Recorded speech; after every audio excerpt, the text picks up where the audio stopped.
माझ्या वडिलांनी त्यावेळेला एक माझ्याकडनं प्रॉमिस करून घेतली. माझे वडील त्यावेळेला मला बोलले की तू टोबॅकोला कधीच प्रमोट नाही करणार, हे मला प्रॉमिस दे. आणि मी बाबांना त्यावेळेला प्रॉमिस केलेलं की किती काही झालं तरी मी टोबॅकोला नाही करणार प्रमोट.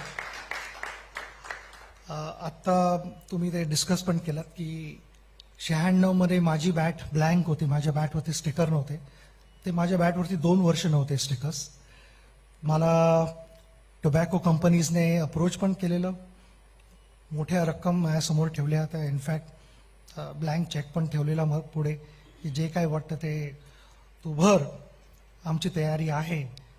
पण आज मी अगदी प्राऊडली म्हणू शकतो की माझं अजिबात टोबॅको बरोबर काही असोसिएशन नव्हतं. आणि मला माहिती आहे की माझे बाबा वरनं बघत असतील माझ्याकडे आणि ते खुश असतील ह्या मोमेंटला.